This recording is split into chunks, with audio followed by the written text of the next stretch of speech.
നമസ്കാരം. യോഗയുടെ advance level പരിശീലനവുമായിട്ട് ബന്ധപ്പെട്ട് മുന്നോട്ട് പോകുമ്പോൾ ശരീരത്തിന് എന്തെങ്കിലും അസ്വസ്ഥതകൾ തോന്നാറുണ്ടോ എന്നെൻ്റെ ചില സ്നേഹിതർ ചോദിച്ചിരുന്നു. അതുമായിട്ട് ബന്ധപ്പെട്ടുള്ള ഒരു ചെറിയ അറിവ് മാത്രമാണ് പങ്കുവയ്ക്കുന്നത്. പരിശീലനവുമായിട്ട് ബന്ധപ്പെട്ട് മുന്നോട്ട് പോകുമ്പോൾ ചില സമയങ്ങളിൽ വളരെയധികം ആനന്ദവും അതേപോലെ ശാന്തതയും ഒക്കെ ഫീൽ ചെയ്യും. ചില സമയങ്ങളിൽ ശരീരത്തിന് അസ്വസ്ഥത തോന്നാറുണ്ട്. നമുക്ക് പരിചയം അല്ലെങ്കിൽ സ്ഥിരം ആചരിച്ച് പരിചയം വന്ന ഒരു ഗുരുവോ ആചാര്യനോ നമ്മളെ വെളിച്ചമായിട്ട് അറിവായിട്ട് മുന്നോട്ട് വഴി കാട്ടാൻ ഉണ്ടായിരിക്കണം. അല്ലെന്നുണ്ടെങ്കിൽ നമ്മുടെ ശരീരത്തിനും മനസ്സിനും ഒരേപോലെ അനാരോഗ്യത്തിന്റെ അവസ്ഥയിലേക്ക് പോകാനുള്ള കാരണം കൂടെയാണെന്ന് വേണമെങ്കിൽ പറയാം. കാരണം ചില പ്രാക്ടീസുമായിട്ട് മുന്നോട്ട് പോകുമ്പോൾ നമ്മുടെ ശരീരത്തിൽ അല്ലെങ്കിൽ പ്രാണന്റെ മുഖ്യ ഘടകമായിട്ടുള്ള 3 കാര്യങ്ങളെക്കുറിച്ച് പറയാറുണ്ട്. വാത, പിത്ത, കഫം എന്ന് പറയുന്ന, അല്ലെങ്കിൽ നമ്മൾ പറയുന്ന ഉൽപാദക ശക്തി എന്നോ സ്ഥാപക ശക്തി എന്നോ സംഹാര ശക്തി എന്നോ പറയുന്ന ഈ വാതപിത്ത കഫത്തില് ചില ഏറ്റക്കുറച്ചിലുകളൊക്കെ ചില പ്രാക്ടീസുമായിട്ട് ബന്ധപ്പെട്ട് ഉണ്ടാകാറുണ്ട്.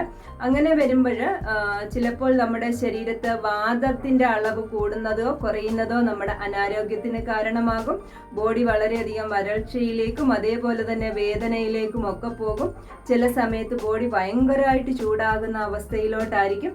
ചില സമയത്ത് കഫത്തിന്റെ അസ്വസ്ഥതകളൊക്കെ ഉണ്ടാകാം. അപ്പം ഇതിനെല്ലാം 3നെയും സമമായിട്ട് നിർത്തുമ്പോഴാണല്ലോ നമ്മൾ പറയുക സമാവസ്ഥയിലാണ്, ആരോഗ്യാവസ്ഥയിലാണെന്ന് പറയുന്നത്. ചില പ്രാക്ടീസുകൾ വരുന്നതിൻ്റെ അനുസരിച്ച് ഇതിൽ ചില ഏറ്റക്കുറച്ചിലുകളൊക്കെ ഉണ്ടാകാറുണ്ട്. അപ്പം ഇപ്രകാരം ഏറ്റക്കുറച്ചിൽ വരുമ്പോൾ അത് ഏറ്റക്കുറച്ചിൽ വന്നതാണെന്നും അതിന് റെമഡിയായിട്ട് എന്താണ് ചെയ്യേണ്ടതെന്നും പരിചയിച്ച് അല്ലെങ്കിൽ അതുമായിട്ട് ബന്ധപ്പെട്ട അറിയാവുന്ന ഒരു ആചാര്യനോ ഗുരുവോ നമുക്കതിൻ്റെ റെമഡീസ് പറഞ്ഞു നൽകുന്നതുമാണ്. അങ്ങനെയാണെങ്കിൽ നമുക്ക് ആരോഗ്യമായിട്ട് മുന്നോട്ട് പോകാൻ സാധിക്കത്തുള്ളൂ. തീർച്ചയായിട്ടും ഇങ്ങനെ പ്രാക്ടീസുകളൊക്കെ പോകുമ്പോൾ ബോഡിയെ വീക്ഷിച്ച്, അതിനാണ് നമ്മളോട് പറയുന്നത് ആദ്യം ആസനങ്ങളൊക്കെ ചെയ്ത് അതിൽ വിജയം പ്രാപിക്കുക എന്ന് പറയുന്നത്. കാരണം കുറഞ്ഞത് കുറച്ചു നേരമെങ്കിലും ഇരുന്ന് നമുക്ക് നമ്മളെ മനസ്സിലാക്കാൻ, നമ്മുടെ ശരീരത്തെ നമ്മുടെ മനസ്സിനെ നമ്മളെ മനസ്സിലാക്കാൻ പറ്റിക്കഴിഞ്ഞാൽ ചെറിയ ഒരു വ്യത്യാസം പോലും നമുക്ക് അറിയാൻ സാധിക്കും. അങ്ങനെ അറിയുമ്പോൾ നമ്മുടെ ഗുരുവുമായിട്ട്, ആരാണോ നമുക്ക് വഴികാട്ടിയായിട്ടുള്ളത്, അദ്ദേഹവുമായിട്ട് ചർച്ച ചെയ്യേണ്ടതായിട്ടുണ്ട്. അപ്പം അതിന് എന്താണ് മറുമരുന്ന് എന്ന് പറഞ്ഞാൽ അതിന് എന്താണ് ചെയ്യേണ്ടത്, അതായത് ആരോഗ്യം എങ്ങനെ സ്ഥിതിയായിട്ട് നിർത്താം, സ്വസ്ഥമായിട്ട് നിർത്താം, അല്ലെങ്കിൽ സ്വാസ്ഥ്യം എങ്ങനെ വരുത്താം എന്നുള്ളത് അദ്ദേഹം നമുക്ക് ഉപദേശിച്ച് നൽകുന്നതാണ്. അതുകൊണ്ടാണ് പറയുന്നത് നമ്മുടെ ചില പ്രാക്ടീസുകൾ മുന്നോട്ട് പോകുമ്പോൾ തീർച്ചയായിട്ടും നമുക്കൊരു ആചാര്യനോ ഗുരുവോ അത്യാവശ്യമാണ്. അല്ല എന്നുണ്ടെങ്കിൽ ചില അസ്വസ്ഥതകളൊക്കെ വരാം. വളരെ കുറച്ച് ആൾക്കാർ മാത്രമാണെന്ന് തോന്നുന്നു ഇക്കാലത്ത് നന്നായിട്ട് ആചരിച്ചു പോകുന്നത്.